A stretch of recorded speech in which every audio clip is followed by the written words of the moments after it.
एवं कठोर जल तथा जल का शोधन। इस वीडियो में मृदु एवं कठोर जल, जल में अशुद्धियां, जल का शोधन,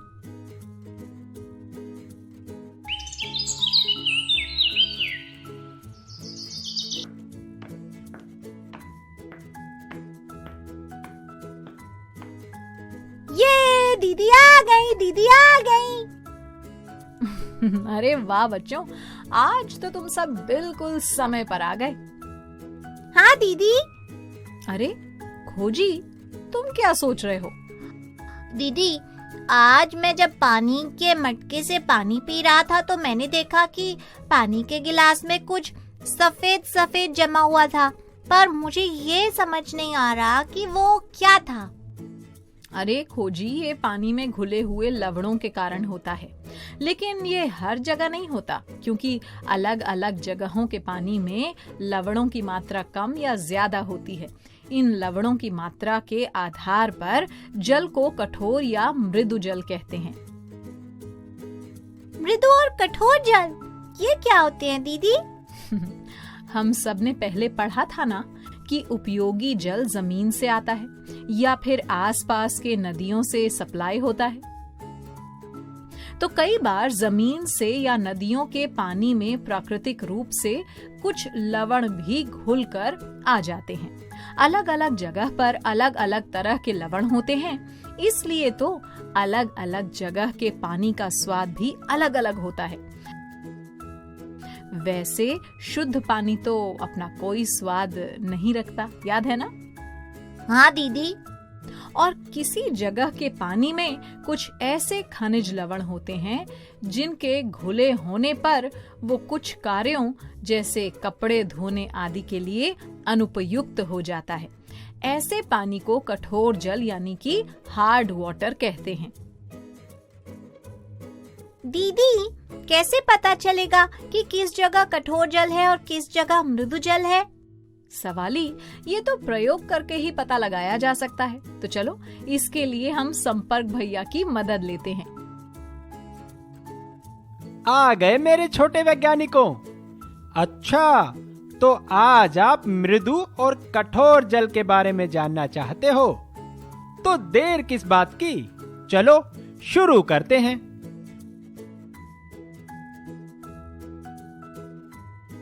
इस प्रयोग के लिए हम पानी से भरी 2 बाल्टियां लेते हैं। एक बाल्टी में कुछ खनिज लवण जैसे कैल्शियम क्लोराइड और मैग्नीशियम सल्फेट घोलते हैं। दूसरी बाल्टी के पानी को ऐसे ही रहने देते हैं। अब दोनों बाल्टियों में साबुन घोलते हैं।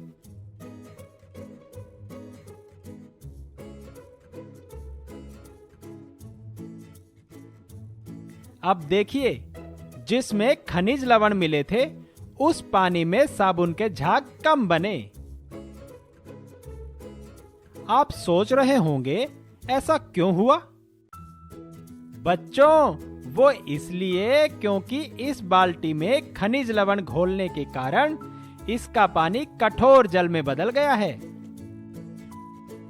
और जिस पानी में कुछ भी नहीं घुला था उसमें साबुन के झाग ज्यादा हैं, मतलब ये मृदु जल है।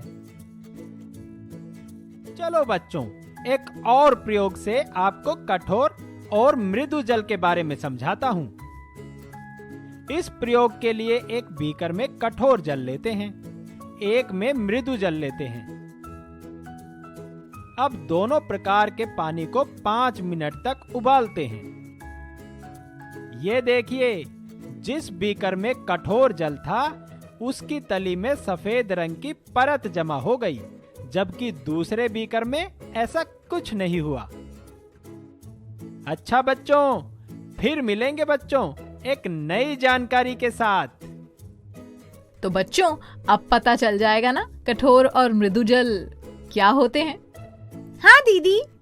अच्छा बच्चों, जैसे हमने देखा कि साबुन कठोर जल में झाग नहीं देता है, पर एक ऐसी चीज है जो कठोर और मृदु दोनों तरह के जल के साथ झाग देती है। हैं? वो क्या है दीदी?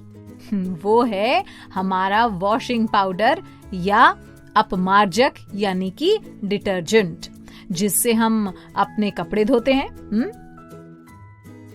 अरे वाह दीदी, ये तो हमें पता ही नहीं था। एक और बात बच्चों, कठोर जल के और भी कई नुकसान होते हैं। वो क्या होते हैं दीदी? बच्चों, कठोर जल को उबालने में बहुत ईंधन लगता है, बर्तन खराब हो जाते हैं, और अगर फैक्ट्रियों में कठोर जल का उपयोग भाप बनाने के लिए करें तो बॉयलर जिसमें जल को उबाला जाता है ना, उसकी दीवारों पर और तली में सफेद परत जम जाएगी, जिससे बॉयलर खराब हो सकता है या फट भी सकता है। अच्छा। हाँ, लेकिन जल शोधन यानी पानी साफ करके लवणों की मात्रा को कम कर सकते हैं, जिससे जल की कठोरता कम हो सकती है। जल शोधन वो क्या होता है दीदी? तुम लोगों ने बहुत सारे तालाबों, नदियों और झीलों में गंदगी और मृत जीव जंतु तैरते हुए देखे होंगे। हाँ दीदी, और कभी कभी तो पानी में पॉलिथीन की थैलियां भी तैरती रहती हैं। हाँ खोजी, और कभी कभी गंदे पानी के नालों को भी नदी में गिरा दिया जाता है। क्या ऐसा जल हम पी सकते हैं? नहीं दीदी। तो बच्चों, ऐसे जल से अशुद्धियों को दूर करना, रोग के कीटाणुओं से जल को मुक्त करना ही जल का शोधन यानी वाटर प्यूरिफिकेशन कहलाता है। तालाब, नदी और झील का शोधित जल ही पीने लायक होता है, और हमारे घरों में नल के द्वारा जो जल आता है वो भी शोधित जल ही होता है, क्योंकि अशुद्ध जल पीने से टाइफाइड, हैजा, पीलिया जैसे रोग हो सकते हैं। ओह, पर दीदी ये जल का शोधन होता कैसे है? देखो बच्चों, जल शोधन सामान्यतः 3 चरणों में होता है: तलछटीकरण, छानना और क्लोरीनीकरण। आओ मैं तुम्हें इनके बारे में विस्तार से बताती हूँ। सबसे पहले तलछटीकरण के बारे में बताती हूँ। तलछटीकरण की प्रक्रिया में नदी के जल को पंप की सहायता से एक जाली से होते हुए एक टंकी में इकट्ठा करते हैं और इसे कुछ समय के लिए छोड़ देते हैं, जिससे इसमें तैरती हुई अशुद्धियां नीचे बैठ जाती हैं। इस प्रक्रिया को तेज करने के लिए पानी की टंकी में फिटकरी भी डालते हैं। अच्छा दीदी, ये तो वैसे ही है जैसे हमने भारण यानी लोडिंग में पढ़ा था। बिल्कुल सही सवाली। और तुम्हें पता है बच्चों, फिटकरी का रासायनिक नाम पोटेशियम एल्यूमिनियम सल्फेट होता है। अरे दीदी, ये तो बहुत ही मुश्किल नाम है। अच्छा बच्चों, अब जल शोधन के दूसरे चरण के बारे में जानते हैं, जो कि है छानना। इस चरण में जल को कोयला यानी कि एक्टिवेटेड कार्बन, कंकड़ एवं रेत की कई परतों से छानते हैं। कंकड़ एवं रेत की कई परतों के कारण पानी में उपस्थित धूल तथा अघुलनशील अशुद्धियां दूर हो जाती हैं, जबकि कोयले की परत रंग और गंध को दूर करती है। दीदी, ये तो वैसा ही है जैसा हमने निस्यंदन यानी फिल्ट्रेशन में पढ़ा था। हाँ खोजी, तुमने बिल्कुल सही कहा, ये निस्यंदन ही तो है। आओ अब मैं तुम्हें जल शोधन के तीसरे और अंतिम चरण क्लोरीनीकरण के बारे में बताती हूँ। बच्चों, पानी से कीटाणुओं को दूर करने के लिए ब्लीचिंग पाउडर या क्लोरीन गैस पानी से गुजारी जाती है, जो कि कीटाणुओं को नष्ट कर देती है। इस प्रक्रिया को क्लोरीनीकरण कहते हैं। इसके अलावा बच्चों, कभी कभी कीटाणुओं को नष्ट करने के लिए कुछ रसायन भी उपयोग किए जाते हैं, जैसे ओजोन, पोटेशियम परमैंगनेट आदि। इसके बाद इस पानी को पाइपों द्वारा घरों में पहुंचाया जाता है। तो बच्चों, समझे कठोर और मृदु जल क्या होता है और कैसे जल का शोधन किया जाता है? हाँ दीदी। अच्छा, तो बताओ अब मेरे कुछ सवालों के जवाब। बताओ, हमारे घरों में जिन बर्तनों में पानी उबाला जाता है उनके तली में तथा दीवारों पर सफेद रंग की परत क्यों जम जाती है? दीदी ये तो कठोर जल के कारण होता है। बिल्कुल सही खोजी। अच्छा बताओ, कठोर और मृदु जल क्या होता है? दीदी ऐसा पानी जिसमें कुछ ऐसे खनिज लवण घुले होते हैं जो शरीर के लिए हानिकारक नहीं होते हैं, मृदु जल यानी कि सॉफ्ट वाटर कहलाता है। और ऐसा पानी जिसमें कुछ ऐसे खनिज लवण होते हैं जिनके घुले होने पर वो कुछ कार्यों जैसे कपड़े धोने आदि के लिए अनुपयुक्त हो जाता है, कठोर जल यानी कि हार्ड वाटर कहलाता है। बिल्कुल सही सवाली। अब बताओ, जल का शोधन क्या होता है? दीदी गंदे जल से अशुद्धियों को दूर करना, रोग के कीटाणुओं से जल को मुक्त करना ही जल का शोधन कहलाता है। अरे वाह खोजी।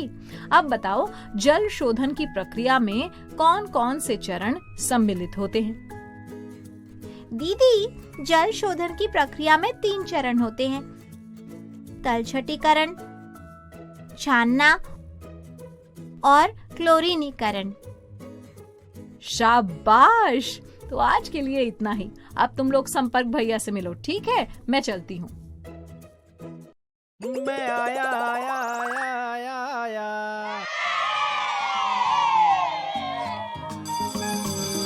ओके बच्चों, बाय बाय बाय।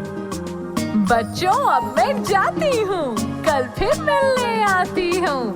इंग्लिश में अब होंगी बातें, मैथ सीखेंगे हंसते गाते। पहेली किस्से और कहानी सुनना अब तुम मेरी जुबानी। बात बड़ी है सीधी सीधी, मैं हूँ आपकी संपर्क दीदी। संपर्क फाउंडेशन।